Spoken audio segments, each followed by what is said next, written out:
ಎಲ್ಲ ನನ್ನ ಪ್ರೀತಿಯ ಸ್ನೇಹಿತರಿಗೂ ನಮಸ್ಕಾರ. ಎಲ್ಲರೂ ಹೇಗಿದ್ದೀರಾ? ಎಲ್ಲರೂ ಚೆನ್ನಾಗಿದ್ದೀರಾ ಅಂತ ಭಾವಿಸ್ತಾ, ಸ್ನೇಹಿತರೆ, ಚಿಕ್ಕ ಮಕ್ಕಳನ್ನು ಬೆನ್ನ ಮೇಲೆ ಕೂರಿಸ್ಕೊಂಡ್ಬಿಟ್ಟು ಕೂಸು ಮರಿ ಮಾಡೋದು ಎಲ್ಲರಿಗೂ ಗೊತ್ತು.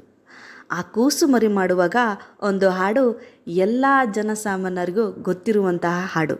ಆ ಹಾಡು ಯಾವುದು ಅಂತ ನೋಡೋದಾದರೆ, ಆನೆ ಬಂತೊಂದು ಆನೆ, ಯಾವೂರ ಆನೆ, ಬಿಜಾಪುರದ ಆನೆ, ಇಲ್ಲಿಗೇಕೆ ಬಂತು, ದಾರಿ ತಪ್ಪಿ. ಈ ಹಾಡನ್ನು ಇವಾಗ ಯಾಕೆ ಹೇಳ್ತಿದ್ದೀನಿ ಅಂತ ಅನ್ಕೋತಿದ್ದೀರಾ?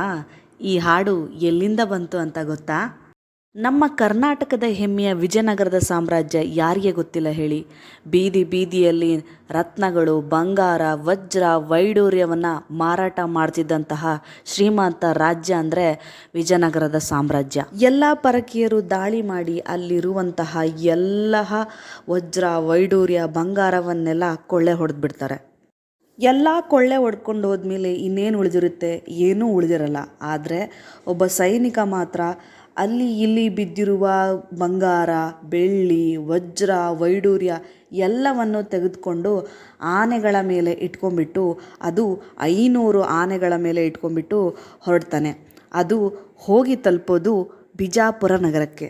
ಆನೆಗಳು ಬರುತ್ತಿರುವುದನ್ನು ಕಂಡ ಅಲ್ಲಿನ ಜನಸಾಮಾನ್ಯರು ಅದನ್ನು ನೋಡುತ್ತಲೇ ಆಶ್ಚರ್ಯವಾಗಿ ಕಂಡು ಈ ಒಂದು ಹಾಡನ್ನು ಹಾಡೇಳ್ತಾರೆ.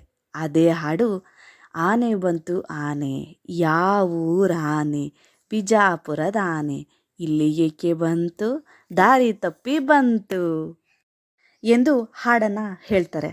ಜನಸಾಮಾನ್ಯರಿಂದ ಬಂದಂತಹ ಈ ಹಾಡು ಜನಗಳಿಂದ ಜನಕ್ಕೆ ಟ್ರಾನ್ಸ್ಫರ್ ಆಗ್ತಾನೇ ಇದೆ. ಸೊ ಇದನ್ನು ಜಾನಪದ ಹಾಡು ಅಂತ ಹೇಳಿದರೆ ತಪ್ಪಾಗಲಾರ್ದು.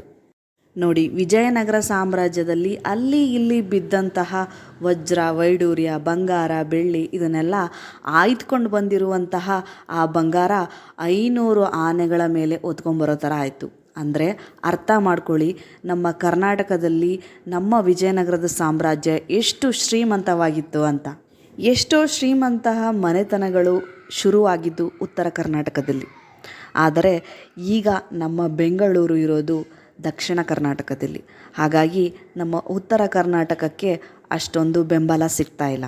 ಎಲ್ಲ ರಾಜಕಾರಣ ನಡೆಯೋದು ಬೆಂಗಳೂರಲ್ಲೇ ಅಂತ ಹೇಳ್ತಾರೆ. ಯಾಕೆಂದರೆ ನಮ್ಮ ರಾಜಧಾನಿ ಬೆಂಗಳೂರಾಗಿರೋದ್ರಿಂದ ಎಲ್ಲ ತರಹದ ಚಟುವಟಿಕೆಗಳು ನಡೆಯೋದು ನಮ್ಮ ರಾಜಧಾನಿ ಬೆಂಗಳೂರಲ್ಲಿ. ಹಾಗಾಗಿ ಉತ್ತರ ಕರ್ನಾಟಕದಗಳ ಒಲವು ಕಡಿಮೆ ಆಗಿ ದಕ್ಷಿಣ ಕರ್ನಾಟಕದಲ್ಲಿ ಹೆಚ್ಚಿನ ಅಭಿವೃದ್ಧಿ ಕೂಡ ಆಗ್ತಿದೆ. ಬಟ್ ನಮ್ಮ ಉತ್ತರ ಕರ್ನಾಟಕಕ್ಕೆ ಆಗ್ತಾಯಿಲ್ಲ. ಎಷ್ಟೋ ಜಾನಪದ ಹಾಡುಗಳ ಹಿಂದೆ ಎಷ್ಟೊಂದು ಅರ್ಥಭರಿತವಾದಂತಹ ಎಮೋಷನ್ ಇರುತ್ತೆ. ಆ ಒಂದು ಎಮೋಷನ್ಸ್ನ ನಾವು ಅರ್ಥ ಮಾಡ್ಕೋಬೇಕು. ಯಾಕೆ ಅಂದರೆ ಇದು ಕರ್ನಾಟಕದವರ ಮತ್ತು ಕನ್ನಡದವರ ಎಮೋಷನ್ಸ್ ಅಂತ ಹೇಳ್ಬೋದು. ಈ ಒಂದು ಜಾನಪದ ಹಾಡು ನಿಮಗೆ ಇಷ್ಟ ಆಗಿದ್ದರೆ ಲೈಕ್ ಮಾಡಿ, ಶೇರ್ ಮಾಡಿ, ಕಮೆಂಟ್ ಮಾಡಿ ಮತ್ತು ಸಬ್ಸ್ಕ್ರೈಬ್ ಮಾಡೋದನ್ನು ಮರಿಬೇಡಿ ಅಂತ ಹೇಳ್ತಾ ಈ ವಿಡಿಯೋನ ಇಲ್ಲಿಗೆ ಮುಗಿಸ್ತೀನಿ. ನಮಸ್ಕಾರ.